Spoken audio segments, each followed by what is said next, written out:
Hello दोस्तों, मैं शिल्पी शर्मा स्वागत करती हूं कृष्णा अकेडमी के इस यूट्यूब चैनल पर। हमने इस नवीन वीडियो श्रृंखला में करंट जीके के कुछ मुद्दों पर चर्चा की थी और उन्हीं करंट जीके के बल्क में एक नया जो टॉपिक है वो है, सुना होगा आपने, स्टैच्यू ऑफ यूनिटी।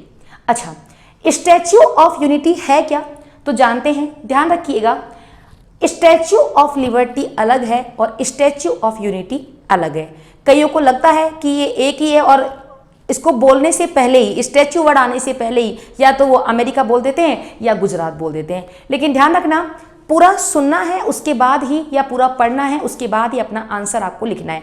तो स्टैच्यू ऑफ यूनिटी का मतलब तो है हमारे भारत में, ये भारत में है, और स्टैच्यू ऑफ लिबर्टी जो है वो है अमेरिका में। तो इनमें क्या अंतर है वो हम पढ़ते हैं। सबसे पहले आपको इस बात को जान लेना है कि स्टैच्यू ऑफ यूनिटी, तो यूनिटी का मतलब होता है एकता। तो हमारी जो एकता है वो हमारे भारत में ही ज़्यादा है। हम सभी भारतीय एक हैं, भले हम कितना ही किसी मुद्दे पर आपस में लड़ाई कर लें, लेकिन जब एक साथ इकट्ठा होने की बात आती है तो सबसे ज़्यादा एकता भी हम ही दिखाते हैं। तो यूनिटी का जो उदाहरण है वो हमारे भारत में देखने को मिलता है, इसीलिए स्टैच्यू ऑफ यूनिटी भी कहाँ पर है, भारत में। ठीक है, अब स्टैच्यू ऑफ यूनिटी भारत में है तो इसको, ये चीज़ें हमको लगता है कि ये बहुत ही अच्छा लगता है, हमको याद हो जाती है, लेकिन ट्रिक के माध्यम से अगर आप इसे पढ़ेंगे तो कभी भी नहीं भूलेंगे। सबसे पहले तो आपको ये जान लेना चाहिए कि statue of unity Sardar Vallabh भाई पटेल की दुनिया की सबसे ऊंची मूर्ति का अनावरण किसने किया है? प्रधानमंत्री जी नरेंद्र मोदी साहब ने। उन्होंने ये दुनिया की सबसे ऊंची मूर्ति को जो है उद्घाटन किया है, इसका अनावरण किया है। तो इसके सिलसिले में या इस मूर्ति के सिलसिले में कौन कौन से फैक्ट हैं वो हम जानते हैं, लेकिन ट्रिक के द्वारा। देखिएगा, सबसे पहले आप ध्यान रखना कि ये जो स्टैच्यू ऑफ यूनिटी है ये सरदार वल्लभ भाई पटेल की प्रतिमा है। और आपको बहुत ही सिंपल क्वेश्चन है, आपको ये बताना है सरदार वल्लभ भाई पटेल का मुक्ति दिवस यानी उनकी मृत्यु दिवस और उनका जन्म दिवस कब आता है, और मृत्यु दिवस या जन्म दिवस में से किस चीज को हम एकता दिवस के रूप में मनाते हैं, राष्ट्रीय एकता दिवस के रूप में मनाते हैं। इन दोनों क्वेश्चन बहुत ही इजी हैं, इसका कमेंट करके आपको मुझे बताना है। हम चलते हैं इसके कुछ महत्वपूर्ण पहलुओं पर। तो बात आती है स्टैच्यू ऑफ यूनिटी की। तो देखिएगा, पहले हम इनको जान लेते हैं, भारत में है। अब एक क्वेश्चन आया कि इसकी जो है ऊंचाई कितनी है, तो हमको इसको रटना नहीं है, बिल्कुल भी नहीं रटना है। आपको ये बुकों में हर जगह मिल जाएगा, नेट पे बेशुमार इसकी नॉलेज है, लेकिन यहाँ पर अगर मैं आपके सामने आई हूँ तो कुछ अलग लेकर आई हूँ, कुछ ट्रिक लेकर आई हूँ, तो उस ट्रिक को समझेंगे आप। देखिए, सबसे पहले बात है स्टैच्यू ऑफ यूनिटी की ऊंचाई कितनी है। तो सबसे पहले आप ध्यान रखना कि हमें इसका एक बहुत ही अच्छा फिगर लर्न करना है, बहुत ही अच्छा डेटा लर्न करना है। आप सोच लो कि जब ये जो सरदार वल्लभ भाई पटेल हैं, जब इनकी मूर्ति का अनावरण हुआ या जब ये 24 साल के थे, तो ये बहुत ज़्यादा बुद्धिमान थे। उस समय से ही 24 साल से ही इन्होंने जो है अपनी बौद्धिक क्षमता में बहुत ज़्यादा प्रचार प्रसार किया, ऐसा हम इसको याद कर सकते हैं। तो 24 आपको एक डिजिट लर्न करनी है, बस इसके थ्रू अगर आपको ये लर्न है तो बहुत सारे पहलू तो आपको इससे ही लर्न हो जाएंगे। कैसे लर्न होंगे, देखिएगा। बात आती है statue of unity. Statue of unity की टोटल लंबाई कितनी है आधार सहित, तो 240 मीटर। हो गया ना गजब। देखिए, हमने कहा था कि आपको चॉइस वर्ड पकड़ना है, तो 24 यानी 240 मीटर इसकी कितनी है हाइट। अच्छा, वैसे तो प्रॉपर जो मूल हाइट है केवल मूर्ति की, तो वो तो है 182 मीटर। तो रिमेनिंग कितना बच गया, तो रिमेनिंग बच गया है 58। तो अगर आधार की बात करें तो 58 है, लेकिन अगर मूर्ति की बात करें तो 182 है। लेकिन अगर टोटल की बात करें तो चॉइस वर्ड तो आ रहा है ना 24, तो 240 यानी 240 मीटर स्टैच्यू ऑफ यूनिटी क्या है, लंबाई है। मैंने कहा था कि आपको 24 वर्ड ध्यान रखना है, चॉइस को समझना है। बात आते हैं कुल लागत। तो कुल लागत में भी यही है, 24 ही वर्ड है, यानी 2400 करोड़। देखिए कितना इजी हो गया है। मैंने केवल आपको एक ही वर्ड बताया है और उससे संबंधित जो भी मुद्दे हैं वो हम यहाँ पर फिल करेंगे। तो 2400 करोड़ रुपए की लागत लगी थी। हालांकि 620-30 करोड़ के आसपास बाद में इसके रख रखाव की लागत एक्स्ट्रा लग रही है और आगे बढ़ती घटती रहती है, लेकिन जो एक मुश्त जो राशि है वो यही है। कुल जो लागत थी वो थी 2400 करोड़।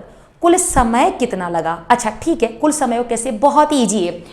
24 जो फिगर है 24 है, इसको आप उल्टा कर दीजिए। अगर आप इसे उल्टा करेंगे तो आप पाएंगे इससे बनता है 42 नंबर, बनता है ना।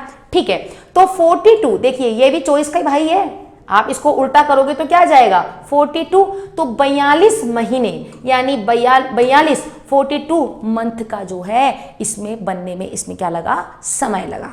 देखिए यहां तक आपको 24 तो याद हो गया होगा। अब बात आती है निर्माण कि इसका जो निर्माण है वो कैसे किया गया, कहां किया गया। तो पहले हम याद कर लेते हैं स्थान। तो स्थान कहां पर है, हम सभी को पता है गुजरात, इसमें कोई दिक्कत है ही नहीं है। और नहीं भी याद होता है तो रात को स्टैच्यू ऑफ यूनिटी देखने में बहुत ही अच्छी लगती है। तो कहां पर है, गुजरात में। अच्छा पूछा लिया जाए कि किस जिले में है, तो ध्यान रखना नर्मदा जिला है। आप लोग ये मत सोचना कि नर्मदा नदी किनारे, नर्मदा जिले में है, ये नर्मदा जिला है।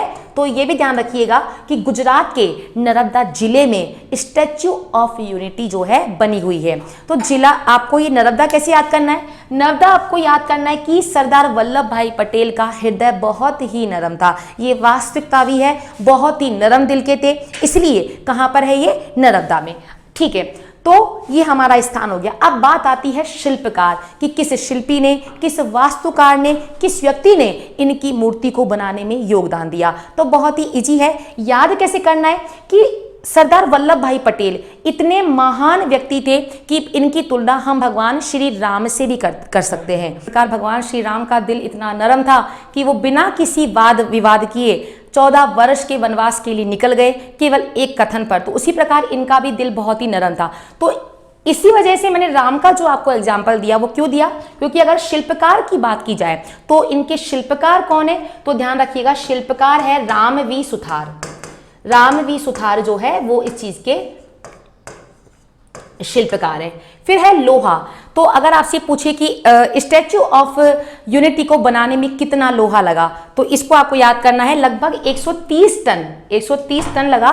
तो 130 तो नहीं लगा लेकिन 120 टन जो है लोहा लगा था। तो इसे भी आपको याद करना है। कारें, कितनी कारें खड़ी हो सकती है, तो देखना 24 जो है वो 8 के पहाड़े से डिवाइड हो जाता है। 8 एकम 8, 8 दूनी 16, 8 तिया 24, तो 8 तिया 24। देखिएगा 24 के पहाड़े में अगर 24 में अगर हम 8 का भाग दें तो कितनी बार जाएगा, 3 बार। तो इन तीनों डिजिट से चमत्कार करना है। क्या करना है, तो कारें खड़ी हो सकती है 800। यहां पर एक बार में 800 कारें खड़ी करने का जो है रिकॉर्ड बनाया है। और जो है 800 कारों की सुविधा की गई है कि एक बार में अगर 800 व्यक्ति आ जाएं और अपना व्हीकल लेकर आते हैं तो 800 कारें खड़ी हो सकती है। साथ में 24 से आपने देख ही लिया, लो जी साहब। अब इसको डिवाइड करने पर कितना आता है, डिवाइड करने पर आता है 3। तो अगर आपसे पूछे कितने जो है कितने आगंतुक यहां पर आते हैं, तो 3000 आगंतुक यहां पर आते हैं। और अगर हम बात करते हैं कितने कर्मचारी, तो 24 में अगर हम एक बढ़ा देंगे तो 2500 कर्मचारियों ने यहां पर काम किया था।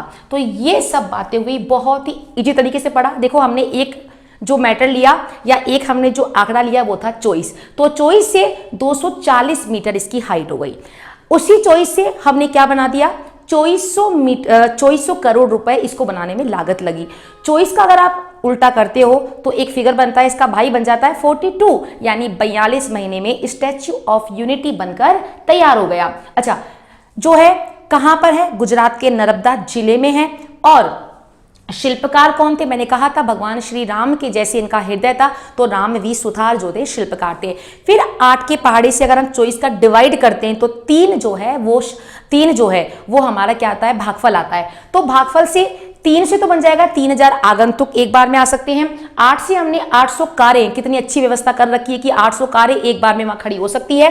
और अगर 24 में हम एक नंबर और ऐड कर देंगे तो क्या हो जाएगा, 2500 कर्मचारी यहां पर आ सकते हैं। ठीक है, इसके अलावा हमने पढ़ा था स्थान। अगर आपसे पूछे कि ये कौन से द्वीप पर स्थित है, तो ध्यान रखिएगा ये द्वीप है साथू वैट द्वीप, यानी साथू वैट द्वीप पर जो है इसका स्थान दे रखा है, साथू वैट द्वीप पर है। तो ये निर्माण का तो मैंने बता दिया है, हाँ ये स्थान जो है ये है साथुवैट द्वीप। यानी जब भी हम यहाँ पर जाएंगे तो किसी को साथ लेकर जाएंगे, अपनी मम्मी को लेकर जाएंगे, डैडी को लेकर जाएंगे, उनको दिखाएंगे कि देखिए ये सब हमने पढ़ा था और जो है आज हम इसको देख रहे हैं। तो अपने साथ लेकर हम किसी ना किसी को वहां पर जाएंगे। तो साथ से अगर द्वीप पूछ ले कि कौन से द्वीप पर है तो आपको बताना है साथुवैट द्वीप। अच्छा, निर्माण किसने किया था? तो एक कंपनी है लर्सन एंड टर्बो यानी L&T कंपनी ने इसका निर्माण किया था। इसको भी आपको ध्यान रखना है। तो ये स्टैच्यू ऑफ यूनिटी दुनिया का सबसे बड़ा है। तो पहले पूरा क्वेश्चन सुनना है, स्टैच्यू ऑफ तक ही हमको आंसर नहीं दे देना है। कई लोग इसको सरदार वल्लभ भाई पटेल मानकर आंसर दे देते, कई लोग अमेरिका मान के आंसर दे देते, लेकिन पूरा पढ़ने के बाद जैसे मैंने आपको बताया कि यूनिटी हमारे भारत में है, तो यूनिटी जो है वो भारत में ही है। अच्छा, इसके अलावा और कौन कौन सी इनके बाद में किसका स्थान आता है, किसकी हाइट इनसे थोड़ी कम है, या सेकंड लास्ट कौन है वो हम देखते हैं। देखिएगा, ये है आपके स्टैच्यू ऑफ लिबर्टी। कहां पर है तो ध्यान रखिएगा, ये है अमेरिका। कुछ इस प्रकार ये बना हुआ है। तो ये सेकंड नंबर पर है। सेकंड का मतलब नहीं, सॉरी, थर्ड नंबर पे ये, यानी सेकंड पर तो है स्प्रिंग टेम्पल ऑफ बुद्धा, ये चाइना में है, ये चीन में है। तो इसकी जो हाइट है ये स्प्रिंग टेम्पल ऑफ बुद्धा, इसकी जो हाइट है वो है 128 मीटर। जबकि बात करते हैं स्टैच्यू ऑफ लिबर्टी और इनकी हाइट है 93 मीटर। तो ये भी आपको ध्यान रखना है। यानी सबसे हाइट पे तो कौन हो गए, स्टैच्यू ऑफ यूनिटी, और यूनिटी के बाद में चाइना वालों का नाम है यानी चीन, और फिर है अमेरिका। तो भारत, अमेरिका, भारत, चीन और अमेरिका, ज्यादातर यही हर चीजों में कोई भी अगर उत्पादन भी होता है तो इन्हीं का ही जो क्रम है वो बार बार उल्टा फुल्टा होके आ जाता है। इस बार ऊंचाई के हिसाब से जो है ध्यान रखिएगा, स्टैच्यू ऑफ यूनिटी दुनिया की सबसे हाइट पर स्थित जो है एक सरदार वल्लभ भाई पटेल की प्रतिमा है। तो हमने एक छोटा सा सेशन आपको ट्रिक के माध्यम से समझाया। इससे पहले हमने जितने नोटों पर कौन सा रंग है और क्या उन पर छपा हुआ है वो हमने पढ़ा। बने रहिए इसी प्रकार, अगली श्रृंखला में मैं आपके लिए बहुत ही रोचक तथ्य लेकर आऊंगी। तब तक के लिए धन्यवाद, बाय।